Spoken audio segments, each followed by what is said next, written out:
bottles pee? DJ? You pee in bottles? Damn. DJ? You pee in bottles? With Halloween just a couple days away, I thought I'd get a little festive on y'all real quick. Now, if y'all thought y'all was gonna get some shit like Paranormal Activity out of me, y'all on the wrong channel. I don't play that at all. At best, y'all niggas might get Paranorman. I remember watching It for the first time, and that was the last night I ever slept facing towards the wall. I definitely play in the shallow end when it comes to horror movies. But don't sleep on the shallow end though, cause they still got plenty of bangers. And I know bangers. One of those being this gem right here, Monster House, where the real nightmare fuel wasn't even the house itself, it was just these two. Because we start off the movie with the little girl riding on a trike around the neighborhood. And off rip, we already know that this kid is a victim. And I don't need to be a horror movie expert to know that. But luckily for her, it's a kid's movie, so she ain't get done too bad. Just a little PTSD and a very strong whiff of halitosis. Look at this house, bruh. You know damn well the water don't work. And even if it did, how clean is that water really? You know what I'm saying? All I know is I ain't bathing in it, I ain't brushing my teeth with it, I damn sure ain't drinking it. So looking back at this as an adult, I already feel bad for this man. Then we get intro to the main character, DJ, who's been spying on Nevercracker for a while now. Which I might add, is a horrible last name. I would not wish that last name on my worst enemy. Cause imagine beefing with a nigga whose last name is Nevercracker. So DJ's parents are going out of town, happy as hell to leave bro by himself. Whole time the dad ain't even thinking about the vacation. That man trying to crack them buns expeditiously. He even backed into a kid trying to dip out too fast. You know bro ain't had nothing in a while. Then we get intro to the side character comic relief, Chowder. I remember Chowder being funny as hell when I was younger, so let's see if that still holds up today.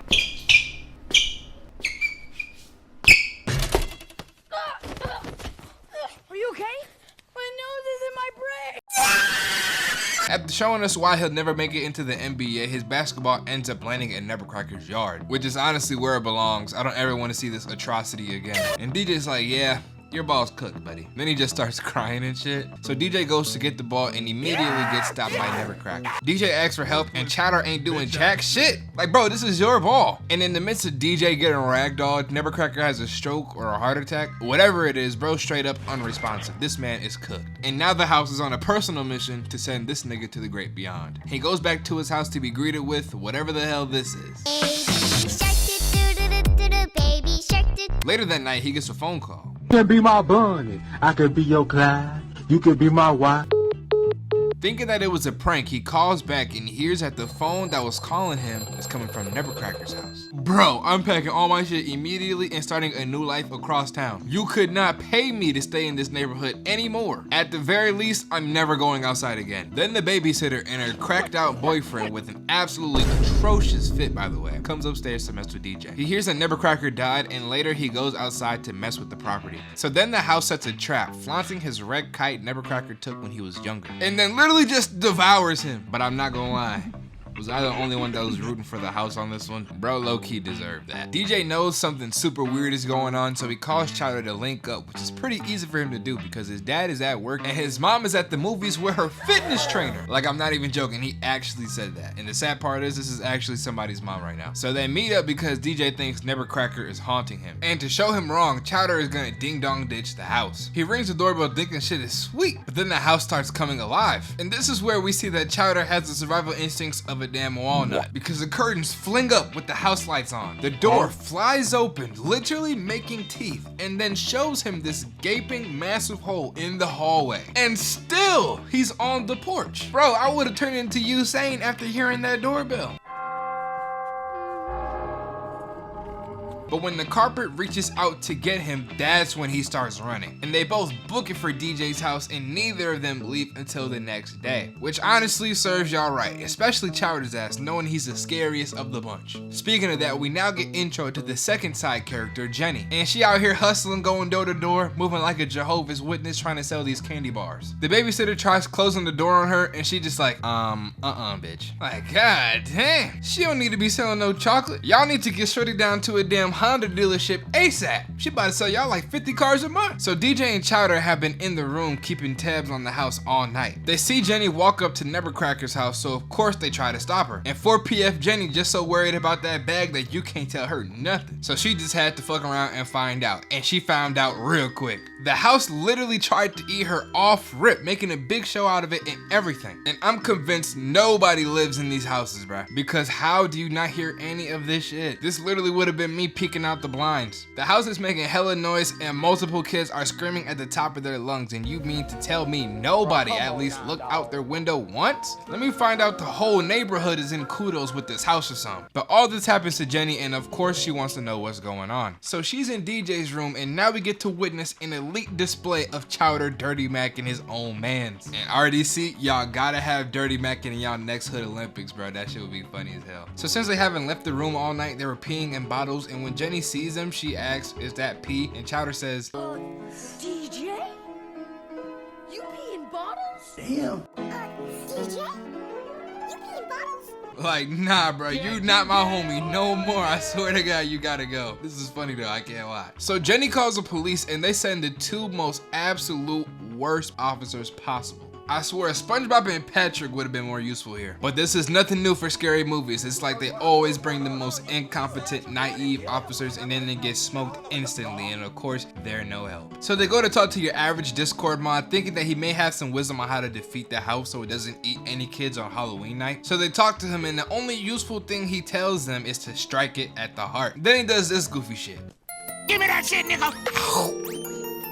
Give me that shit, nigga.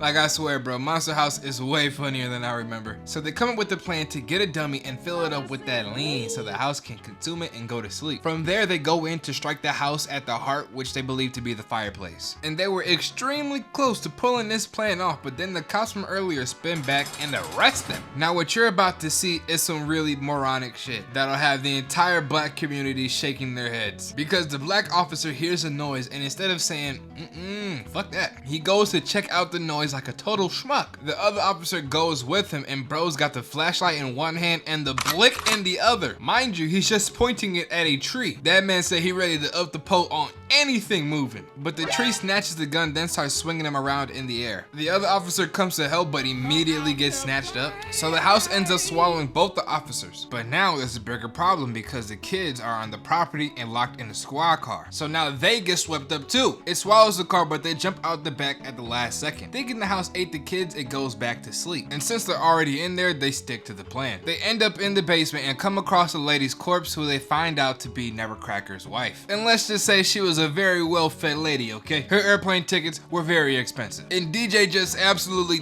desecrates her body, in turn waking her up. And now they're all on the brink of being eaten alive. But then Jenny has the bright idea to bang around the house's uvula to make it throw them up, which is a pretty big brain move, not gonna lie. That sounds like something I would do, you know what I'm saying? Barely escaping the house, they end up running into Mr. Nevercracker, who just got out of the hospital. They confront him and then he gives their backstory and how it was love at first sight for him. Now, Mr. Nevercracker, you know damn well you can't handle all that, man. That man said he trying to get lost in it like he in Six Flags or something. Then we find out that he's actually been trying to protect the kids from her, especially during Halloween. Bro is really feeling them Drake lyrics. That's why he's always so aggressive when people are on his property, because he knows that she's a crash out. But right here was so valid, I'm not gonna lie to you, because why are you little badass kids trying to egg me, bruh? I would have told Constance to put the belt on them, because obviously their parents don't do that. But after realizing this, DJ feels bad for Nevercracker and wants to free him from the house. And she peeped that he was low-key feeling that idea. So she connects the trees from her lawn to the roof and starts full-blown chasing all of them. And here we get to see just exactly how smooth Chowder's brain really is. Because while Constance is chasing them, this nigga closes the gate behind them saying, "I'm trying to slow her down." Oh my God, bro. Oh, you can't be serious, bro. Like, this is your brain without drugs and this is your brain with it. So while Constance is chasing after the kids, Nevercracker tries to talk her down. And in my mind, I'm thinking like, oh, okay, he's gonna talk her down and try to get her back to the property. But no, bro bro just whips out a whole 3-pack of dynamite right in front of her face, planning to blow her up. Like, my man been wanting to do this shit for a minute.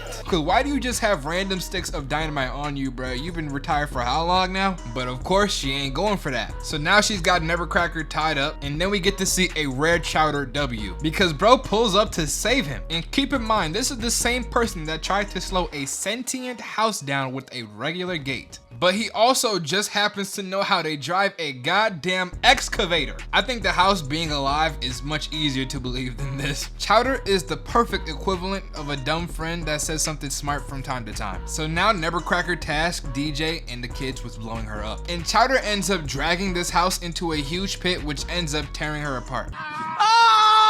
Sit your dumb ass down, you ain't make. So he tears apart the house only for this monstrosity to be unveiled. So now the plan is for Chowder to lure the house towards DJ so that he can send the dynamite through the chimney. But then she eats the excavator, leaving Chowder on foot and seconds away from ending up like this girl, with a whole bunch of wood penetrating her. And DJ's scared to walk on the crane, but then Jenny gives him a kiss for encouragement. Like, bruh, y'all just met like 12 hours ago. And while I would call her a goer, EDP would call him a lucky ass nigga. But this kiss gives him enough encouragement to go on the crane. Jenny lights the fuse for him, but then the crane loosens and swings DJ around. So Jenny pulls off this legendary toss that DJ also manages to catch. So he waits till he gets right over the chimney and drops the dynamite, blowing up the house and freeing Constance and Nevercracker from this 45-year curse. And mind you, they're still in their neighborhood. Not a single soul peeped anything. Like, it's literally Halloween night, bro. Like, where are the kids? Where are the parents? Because they coincidentally don't even show up until all of this stuff with the house is over with.